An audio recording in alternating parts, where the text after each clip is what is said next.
Selanjutnya, kami persilakan Dekan Sekolah Ilmu dan Teknologi Hayati, Profesor Endah Sulistiawati, SSI PhD, untuk membacakan riwayat hidup Profesor Dr. Dea Indriani Astuti, SSI. Terima kasih Ibu Pimpinan Sidang. Kepada yang terhormat Ketua, Sekretaris dan anggota Forum Guru Besar ITB, kepada yang terhormat Ketua dan anggota Majelis Wali Amanah ITB, Ketua dan Sekretaris Senat Akademik ITB, Rektor dan Pimpinan ITB, para dekan dan Ketua Senat Fakultas, Bapak Ibu undangan yang saya hormati, selamat siang, Assalamualaikum warahmatullahi wabarakatuh.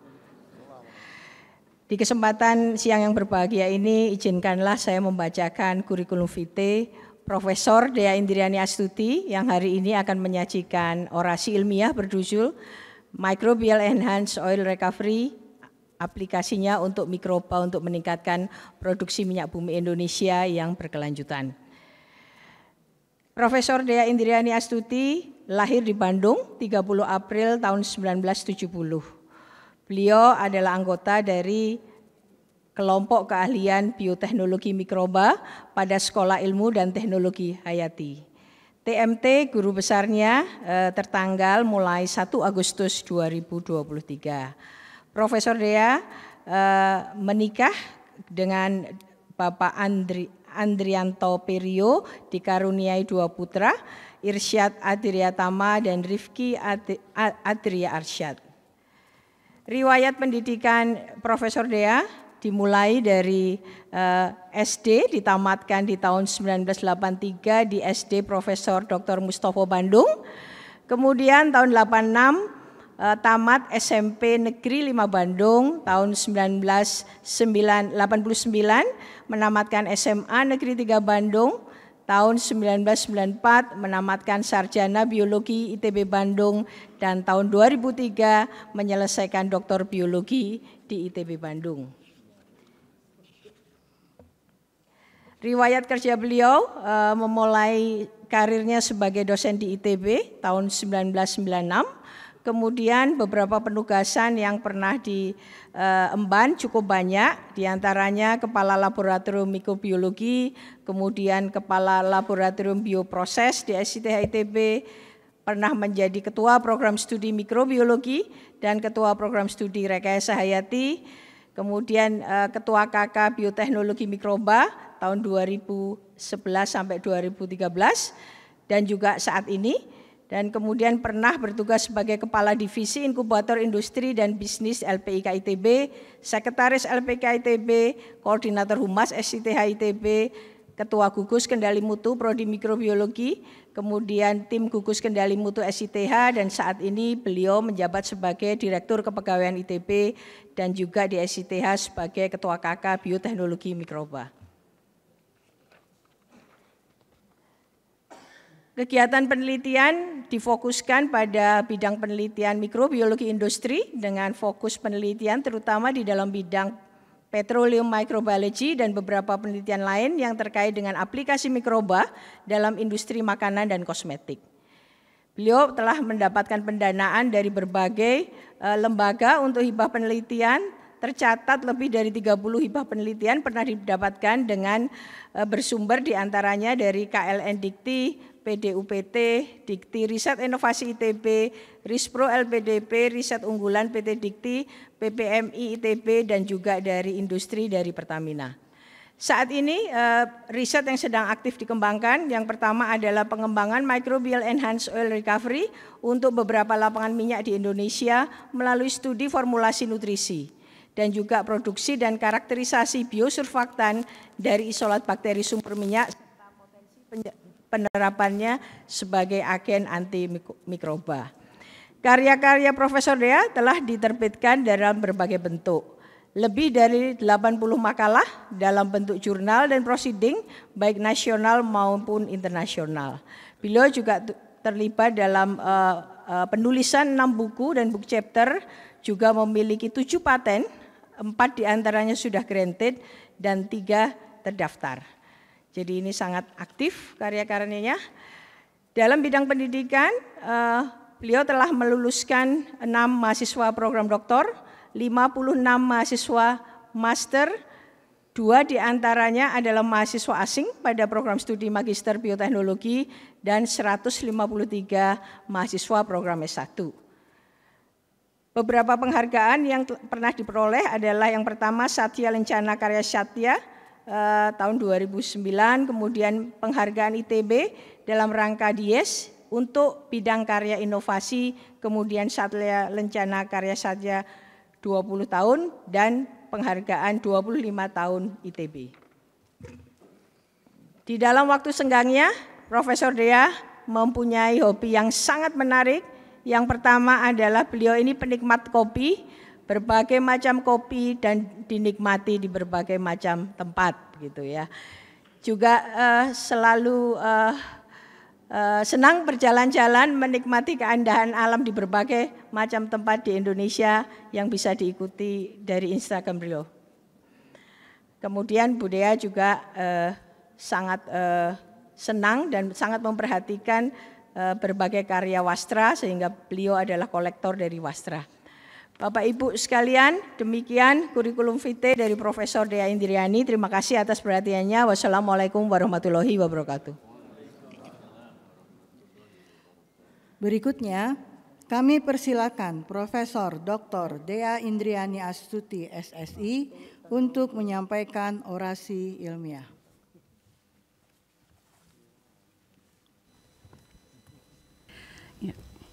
Bismillahirrahmanirrahim. Yang terhormat Ketua Majelis Wali Amanat ITB atau yang mewakili, yang kami hormati Ketua Senat Akademik ITB atau yang mewakili, Rektor ITB atau yang mewakili, Ketua, Sekretaris dan anggota Forum Guru Besar ITB, para dekan, para Ketua Senat Fakultas Sekolah atau yang mewakili, Bapak Ibu tamu undangan yang hadir di Aula Barat dan tamu undangan yang hadir secara luring. Assalamualaikum warahmatullahi wabarakatuh. Syukur alhamdulillah kehadirat Allah Subhanahu wa taala yang telah melimpahkan rahmat dan karunia-Nya sehingga kita dapat berkumpul pada hari ini. Saya ucapkan terima kasih kepada Forum Guru Besar ITB atas kesempatan yang diberikan untuk melakukan orasi ilmiah pada hari ini yang akan berjudul Microbial Enhanced Oil Recovery, aplikasi mikroba untuk peningkatan produksi minyak bumi Indonesia yang berkelanjutan. Hingga saat ini ilmu mikrobiologi di ITB telah diaplikasikan pada berbagai macam industri, diantaranya dalam bidang energi, makanan, kosmetik, dan lingkungan. Beberapa penelitian terkait bidang tersebut yang sudah saya lakukan diantaranya aplikasi mikrobiologi dalam bidang pangan terkait makanan fermentasi, mulai dari standarisasi, pengembangan sebagai pangan fungsional hingga pengawetan, kemudian profiling dengan pendekatan metabolomik dan mikrobiologi aquaculture. Dalam bidang kosmetik, eksplorasi metabolit senyawa aktif hingga produksi formulasi dan evaluasi keamanan kosmetik. Sementara untuk contoh konsep mikrobiologi dalam bidang lingkungan terkait dengan biodesulfurisasi batubara, bioremediasi hidrokarbon hingga logam berat, dan juga carbon capture and storage. Yang terakhir, yang akan dibahas lebih banyak pada kesempatan ini adalah aplikasi mikrobiologi industri dalam bidang energi, khususnya adalah MIOR atau Microbial Enhanced Oil Recovery. Penelitian MIOR sendiri di ITB sudah mulai saya lakukan sejak tahun 96 dan kemudian mulai dapat diaplikasikan di lapangan itu pada tahun 2015. Penelitian MIOR yang dikembangkan di ITB tentunya merupakan kolaborasi keilmuan multidisiplin yang melibatkan berbagai rumpun keilmuan seperti microbiology, biology, biochemistry, matematik, teknik kimia, dan teknik perminyakan. MIOR itu merupakan salah satu teknologi tertiary recovery untuk meningkatkan perolehan minyak bumi. Kalau bisa saya sampaikan dengan bahasa yang sederhana, jadi MIOR itu kita memasukkan bakteri ke dalam sumur minyak bumi, kemudian di dalam sumur minyak bumi itu bakteri akan mendegradasi hidrokarbon sehingga komposisi fisika dan kimianya berubah menjadi lebih mudah dikeluarkan dari bumi. Nah, dibandingkan dengan teknik EOR lainnya, MEOR ini memiliki beberapa keuntungan, antara lain menarik secara ekonomi karena menggunakan sumur minyak tua yang produktivitasnya biasanya sudah rendah. Kemudian memiliki produktivitas yang konsisten karena selama mikroba dapat tumbuh dan bekerja, maka aktivitas EOR itu juga dapat dijaga. Ditinjau dari sisi aplikasi, implementasi MEOR juga relatif mudah karena hanya membutuhkan sedikit saja modifikasi dari fasilitas yang sudah ada. Kemudian karena MEOR ini menggunakan agen hayati, maka seluruh metabolit yang dihasilkan bersifat biodegradable dan ramah lingkungan. Nah, dalam implementasinya keberhasilan MEOR ini perlu ditunjang dengan sinergisme multidisiplin yang terjalin antar bidang ilmu. Nah, di sini pada MEOR sentralnya itu adalah bakteri hidrokarbonoklastik atau bakteri yang dapat menggunakan hidrokarbon sebagai sumber karbon untuk pertumbuhannya. Bakteri ini banyak ditemukan di berbagai lingkungan, terutama di sumur minyak bumi. Nah, bakteri ini umumnya mampu menghasilkan senyawa biosurfaktan yang dapat menurunkan tegangan permukaan antara minyak dan air sehingga dapat membentuk misel. Dan selanjutnya minyak dalam bentuk ini akan mudah masuk ke dalam sel bakteri yang selanjutnya akan dimetabolisme oleh bakteri menjadi rantai hidrokarbon yang lebih sederhana dan produk metabolit lainnya. Akibat dari metabolisme bakteri ini dapat terjadi penurunan viskositas minyak, dan penurunan viskositas minyak bumi selanjutnya dapat berdampak terhadap peningkatan mobilitas minyak bumi di dalam sumur. Mekanismenya kurang lebih seperti ini, Ibu Bapak. Jadi dapat dibedakan menjadi degradasi senyawa hidrokarbon yang di bagian A, kemudian microbial enhanced water flooding yang di bagian B, dan selective plugging di bagian C. Bakteri akan menggunakan hidrokarbon untuk mendapatkan energi bagi pertumbuhannya, dan dalam proses degradasi tersebut minyak akan diubah menjadi bentuk yang lebih sederhana dan menjadi lebih encer begitu ya, sehingga proses biodegradasi ini dapat meningkatkan aliran minyak ke sumur produksi dengan mengubah pola drainase atau saturasi fluida pada sumur. Pada microbial enhanced water flooding, mikroba juga memegang peranan penting dalam memobilisasi minyak bumi. Hal ini karena bioproduk yang dihasilkan oleh mikroba, dalam hal ini contohnya adalah asam, gas, pelarut, dan biosurfaktan, mampu mengubah sifat fisika kimia minyak bumi yang berdampak pada peningkatan kelarutan minyak bumi, sehingga minyak akan lebih mudah disapu oleh air. Sementara proses selektif plugging itu memanfaatkan biomasa dan biopolimer yang dihasilkan oleh mikroba. Biomas dan biopolimer ini akan menurunkan aliran fluida pada daerah dengan permeabilitas yang tinggi. Selain itu, biomas dan biopolimer ini juga dapat mengarahkan fluida pada daerah dengan saturasi tinggi yang pada akhirnya mampu meningkatkan perolehan minyak bumi. Metabolisme bakteri pada substrat hidrokarbon tersebut kemudian kita gunakan sebagai landasan teknis untuk menentukan strategi MEOR. Biasanya ada dua pendekatan utama, yaitu bioaugmentasi dengan menambahkan bakteri ke dalam sumur minyak bumi maupun dengan biostimulasi, yaitu menambahkan nutrisi ke dalam sumur minyak bumi. Teknologi MEOR ini dapat diimplementasikan melalui cara recovery yang sama dengan yang dilakukan pada berbagai sumur minyak bumi, yaitu dapat dilakukan dengan microbial flooding ataupun half and puff. Jadi pada teknik microbial flooding, nutrisi dan atau mikroba itu diinjeksikan pada sumur injeksi dan kemudian perolehan minyak dihasilkan pada sumur produksi. Sementara pada teknologi yang satunya lagi, half and puff, nutrisi dan atau mikroba itu diinjeksikan pada sumur yang sama dengan sumur produksi.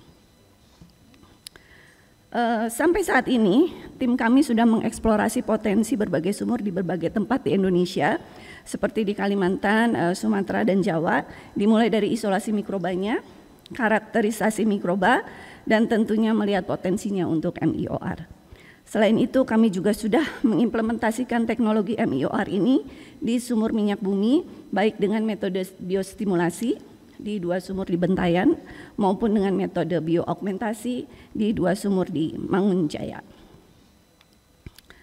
Keberhasilan implementasi MIOR di lapangan tentunya tidak lepas dari penelitian awal MIOR yang dilakukan pada skala laboratorium, yang dimulai dari tahap isolasi bakteri petrofilik, eksplorasi dan kemampuannya untuk MIOR, dan optimasi kinerjanya.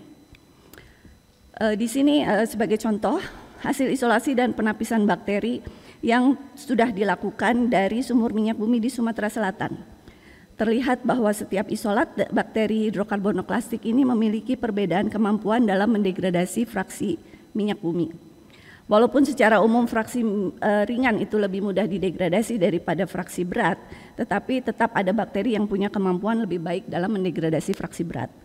Dan tentunya ini akan berpengaruh terhadap perubahan karakteristik fisik minyak bumi setelah proses degradasi. Dapat dilihat di sini ada isolat-isolat yang punya kemampuan untuk menurunkan viskositas dan tegangan antarmuka yang lebih baik dibandingkan yang lainnya. Sehingga sebetulnya kuncinya adalah pemahaman mengenai karakteristik metabolisme bakteri yang ada di sumur minyak bumi ini akan sangat penting dalam penentuan isolat bakteri yang akan kita gunakan dalam MIOR. Penurunan interfacial tension antara minyak dan air itu juga merupakan satu hal penting dalam penggunaan substrat hidrokarbon. Karena penting, maka kami juga sudah melakukan upaya untuk meningkatkan kemampuan bakteri dalam menghasilkan biosurfaktan. Salah satu cara untuk meningkatkan produktivitas tersebut dilakukan melalui pendekatan adaptive laboratory evolution. Pada dasarnya, ALE ini merupakan suatu cara untuk mempercepat evolusi di laboratorium dengan memberikan senyawa mutagenik sehingga kemudian kita bisa mendapatkan isolat bakteri yang memiliki kemampuan dalam menghasilkan biosurfaktan yang lebih baik dibandingkan wild type-nya. Pada contoh ini kami menggunakan CTAB sebagai agen mutasi dan kemudian kami juga sudah berhasil mendapatkan 2 isolat mutan yang memiliki kemampuan emulsifikasi yang lebih baik dibandingkan wild type-nya karena memang terjadi beberapa modifikasi pada gugus fungsinya. Selain itu, dalam memilih isolat mikroba yang menghasilkan biosurfaktan juga perlu diperhatikan beberapa hal. Selain produktivitas yang tinggi, biosurfaktan yang dihasilkan oleh mikroba itu juga harus memiliki ketahanan terhadap berbagai faktor lingkungan.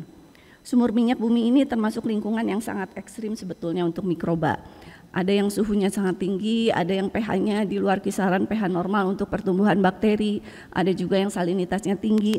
Sehingga sebetulnya mendapatkan isolat bakteri yang punya kemampuan menghasilkan biosurfaktan yang memiliki ketahanan yang luas terhadap berbagai faktor lingkungan itu sangat penting. Setelah kandidat bakteri untuk MIOR ini diperoleh, maka kemudian berikutnya dilakukan simulasi di laboratorium untuk melihat potensinya dalam meningkatkan produksi minyak bumi. Salah satu cara yang paling umum dilakukan adalah dengan uji imbibisi. Batuan atau korit dijenuhkan oleh minyak, kemudian ditambahkan mikroba dan nutrisi, diinkubasi pada suhu yang sesuai dengan suhu reservoir, dan selanjutnya dilihat apakah properties mikroba terpilih tadi dapat meningkatkan perolehan minyak bumi. Sebagai contoh, misalnya di sini proses imbibisi yang dilakukan di laboratorium dapat meningkatkan perolehan minyak bumi sampai 13,36%. Nah, selanjutnya hasil dari uji skala laboratorium yang tadi digunakan untuk implementasi pada skala lapangan. Sebelum dilakukan uji coba aplikasi MIOR, perlu dipilih dulu sumur yang cocok untuk aplikasi. Pemilihan sumur ini dilakukan berdasarkan referensi yang sudah ada, sebagai contoh misalnya dari Brian serta Aladasani and Bai, dan di sini adalah contoh tahapan screening sumur yang dilakukan pada sejumlah sumur minyak bumi milik PT Pertamina yang berada di Sumatera Selatan. Berdasarkan hasil analisis kesesuaian, kemudian kita memilih 4 sumur yang layak untuk diaplikasikan MIOR ini yang terdapat di daerah Bentayan dan Mangunjaya. Ini contoh penerapan MIOR yang pertama adalah yang dilakukan dengan metode bioaugmentasi. Jadi kami menginjeksikan bakteri ke dalam sumur minyak bumi. Nah, karena menginjeksikan bakteri, maka pada metode bioaugmentasi, mikroba yang terpilih harus dikultivasi dalam skala besar. Dan pada penerapan ini kami bekerja sama dengan PT AIM Topindo yang menyediakan surface facility untuk perbanyakan mikrobanya. Selanjutnya dilakukan injeksi mikroba. Tentunya injeksi ini dilakukan dengan supervisi dari reservoir engineer untuk menentukan program injeksi serta volume mikroba yang paling tepat. Pastinya mikrobanya sangat banyak volumenya dan juga kerapatannya harus tinggi, sekitar 10⁻⁶ sampai 10⁻⁷ sel per mililiter. Setelah itu dilakukan monitoring untuk melihat keberhasilan proses injeksi mikroba, dan di sini terlihat sejalan dengan waktu adanya peningkatan produksi minyak dibandingkan sebelum dilakukannya MIOR. Jika dihubungkan dengan data perubahan jumlah bakteri culturable yang berhasil diisolasi dari sumur selama proses monitoring MIOR, terlihat bahwa jumlah bakteri meningkat dengan adanya penambahan mikroba terpilih dari luar. Jadi awalnya sekitar 10⁻⁵, kemudian meningkat menjadi 10⁻⁻ di awal injeksi, kemudian terjadi proses adaptasi sehingga kemudian stabil di sekitar jumlah 10⁻⁶ sampai 10⁻⁷ sel per mililiter. Dan selanjutnya dari hasil metabolisme mikroba dapat meningkatkan perolehan minyak bumi yang ditandai dengan penurunan water cut dibandingkan sebelum injeksi mikroba. Nah, kadang-kadang penerapan MIOR dengan metode bioaugmentasi atau penambahan injeksi mikroba itu tidak dapat dilakukan pada sumur-sumur tertentu. Misalnya saja jika sumurnya itu terlalu tinggi, sehingga kultivasi mikroba yang adaptabel pada suhu tinggi itu menjadi sulit dan mahal untuk dilakukan. Contohnya saja saat melakukan implementasi MIOR di Bentayan, di sumur Bentayan itu suhunya sekitar 90 derajat Celcius. Pada kondisi demikian, strategi biostimulasi yaitu dengan menginjeksikan hanya nutrisi ke dalam sumur minyak bumi menjadi pilihan yang baik. Untuk keperluan biostimulasi, maka nutrisi harus diformulasikan sedemikian rupa agar bisa meningkatkan pertumbuhan mikroba yang diinginkan dan sekaligus menghambat pertumbuhan mikroba yang merugikan yang ada di sumur minyak bumi. Formulasi media salah satunya dapat dilakukan dengan menggunakan pendekatan RSM atau response surface method untuk mendapatkan formulasi media yang optimum. Nanti kalau sudah didapatkan formulasi medianya yang sesuai, maka selanjutnya sama seperti proses bioaugmentasi, nutrisi diinjeksikan ke dalam sumur minyak bumi dengan menggunakan program injeksi tertentu dan kemudian kita lakukan monitoring. Ini juga luar biasa sebetulnya jumlah fluida yang kemudian kita harus tambahkan, mungkin lebih dari 1000 meter kubik. Nah, seperti halnya pada bioaugmentasi tadi setelah monitoring, di sini terlihat bahwa setelah shut-in period, perlahan terjadi kenaikan produksi minyak dari sekitar 10 barrel oil per day sebelum injeksi nutrisi menjadi 20 barrel oil per day setelah 3 bulan. Tapi ini water cut-nya sebetulnya lebih dari 90% awalnya, jadi ini sebetulnya sumur yang sudah lama ditinggalkan. Dan dari pengamatan mikroba selama periode monitoring juga terlihat bahwa formulasi nutrisi yang diinjeksikan ke dalam sumur menyebabkan peningkatan pertumbuhan hidrokarbonoklastik dan sekaligus dapat menekan pertumbuhan bakteri pereduksi sulfat yang tidak kita inginkan.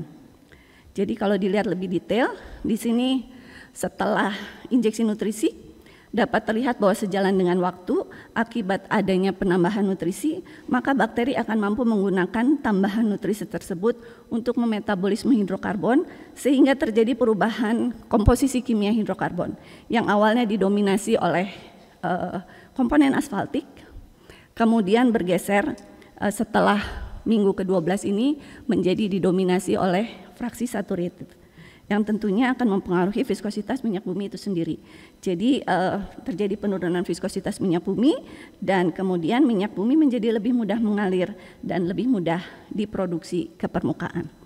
Selain itu pada gambar sebelahnya yaitu data metagenomik, terlihat adanya perubahan komunitas bakteri sebelum dan sesudah proses biostimulasi.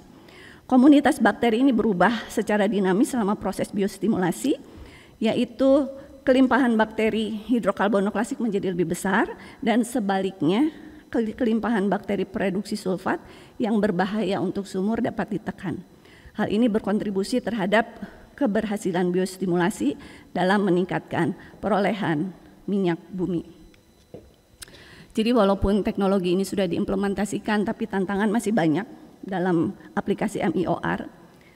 Hal ini disebabkan oleh kompleksitas dari mekanisme MIOR itu sendiri, serta juga lingkungan reservoir yang sangat beragam yang dapat mempengaruhi pertumbuhan dan aktivitas mikroba di dalam sumur minyak bumi. Keberhasilan MIOR itu sendiri juga saat ini harusnya masih bisa terus ditingkatkan. Pemahaman yang baik mengenai mekanisme mikroba dalam menggunakan substrat hidrokarbon, bagaimana regulasi dan pengendalian metabolismenya, serta pemahaman mengenai bagaimana komunitas mikroba di dalam reservoir berinteraksi itu akan dapat membantu untuk mengatasi tantangan tersebut. Kemudian juga analisis mencari sumur yang sesuai secara lebih cepat, tepat, dan akurat itu juga merupakan suatu tantangan. Dan tentunya dukungan dan kepercayaan dari industri perminyakan di Indonesia untuk dapat mengimplementasikan teknologi ini dan kolaborasi multidisiplin dengan berbagai keilmuan akan menjadikan teknologi ini menjadi lebih reliable untuk diaplikasikan. Demikian yang dapat saya sampaikan. Semoga dapat memberikan wawasan baru dalam peningkatan produksi minyak di Indonesia yang berkelanjutan. Selanjutnya, pada kesempatan ini, secara khusus saya ingin mengucapkan terima kasih yang sebesar-besarnya kepada orang tua tercinta, almarhum Bapak Sunario Dahlan dan Ibu Gulartisworo, serta Bapak dan Ibu mertua, Bapak Sumirato Rekario dan almarhumah Ibu Ike Salsia Mustaram, atas kasih sayang, didikan, teladan, dan doa yang tak ada putusnya. Semoga Allah Subhanahu wa Ta'ala senantiasa memberikan rahmat dan kasih sayangnya untuk orang tua dan mertua tercinta. Suami tercinta Andrianto Prabowo yang selalu setia mendampingi dan memberikan dukungan yang sangat besar kepada saya dalam menjalankan karir. Untuk anak-anak tersayang Irsat Adriatama dan Rifki Adri Arsyad, terima kasih sudah mengajarkan kami bagaimana menjadi orang tua dan selalu menjadi sumber semangat kami. Keluarga besar Suworo Wiryo Seputro, keluarga besar Ahmad Dahlan, keluarga besar Mustaram, keluarga besar Doriat Sukoryo, terima kasih atas segala dukungan, kehangatan keluarga, dan kasih sayangnya. Ucapan terima kasih juga saya sampaikan kepada pimpinan ITB, Forum Guru Besar, Senat Akademik, dan Sivitas Akademik Institut Teknologi Bandung atas kesempatan, kepercayaan, dan dukungan dalam menjalankan tugas Tridharma Perguruan Tinggi sejak tahun 96. Kemudian juga terima kasih kepada guru sejak SD, SMP, SMA, serta para dosen dan senior di biologi maupun di ITB yang telah berbagi ilmu dan membimbing dengan tulus. Para pembimbing saya, Profesor Dr. Kosasi Padmawinata almarhum, Profesor Dr. Muhammad Wirahadi Kusuma almarhum, Profesor Insinyur Ibrahim Sastra Miharja almarhum, Profesor Dr. Sutioso Sumitro almarhum. Semoga Allah Subhanahu wa Ta'ala membalas kebaikan serta kesabaran dalam mengajarkan ilmu dengan balasan yang berlipat ganda. Rekan-rekan dosen bidang mikrobiologi yang membina dan menyertai karir saya sejak saya diterima sebagai dosen ITB, Dr. Andes Unus Surya Willy almarhum, Dr. Anda Nuryati Yuli MS, Profesor Dr. Pinkan Adityawati, Profesor Dr. Nyoman P. Arianta, dan Profesor Gede Swantika. Kemudian juga rekan-rekan di KK Bioteknologi Mikroba, terima kasih atas interaksinya yang baik serta diskusi yang selalu bersifat membangun di KK. Dekanat SITH dan juga seluruh rekan dosen maupun tenaga kependidikan di SITH yang telah membuat suasana kerja di SITH dan ITB menjadi sangat menyenangkan.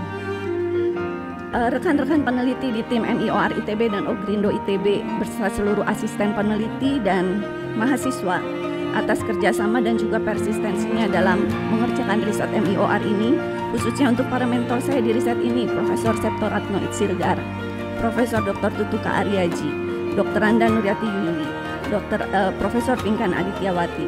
Juga terima kasih untuk Dr. Isti Aditya Purwasena yang bersama-sama mengembangkan mata kuliah dan riset terkait mikrobiologi minyak bumi.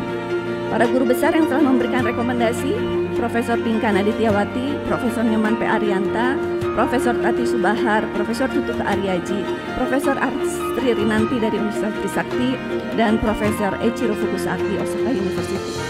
Kolega peneliti dari dalam dan luar negeri, Profesor Eiichiro Fukusaki, Profesor Wici Sugai, Associate Profesor Sastia Pramaputri, Profesor Asri Rinanti, Profesor I. Gede Wenten, rekan-rekan peneliti di ITB yang tidak dapat saya sebutkan satu persatu, terima kasih banyak, serta mitra kerjasama penelitian, PT Pertamina, PT Aimtopindo, BRIN, Batan, dan lain-lain, atas segala dukungan yang diberikan sehingga dapat terwujud kegiatan penelitian yang produktif. Ucapan terima kasih juga saya sampaikan kepada mentor saya yang sudah membimbing dan memberikan kepercayaan kepada saya untuk menjalankan tugas di manajemen ITB, Profesor Intan Ahmad, Profesor Tati Samsudin Subahar, Profesor Pinkan Adityawati, Profesor Ahmad Loka, Profesor Eni Mirahadu Kusuma, dan Profesor Joko Santoso. Ibu Yani Panigoro, terima kasih banyak. Juga rekan-rekan Blinkers dan Partai Ngopi. Kemudian last but not least, teman-teman semuanya dari masa kecil sampai sekarang di TK SD Mustopo, SMP 5 Bandung, SMA 3 Bandung dan jurusan Biologi ITB, dan teman-teman ITB 89 yang ikut mewarnai perjalanan saya. Terima kasih atas kebersamaan, pertemanan, dan persahabatan selama ini. Terima kasih, hatur nuhun. Wassalamualaikum warahmatullahi wabarakatuh.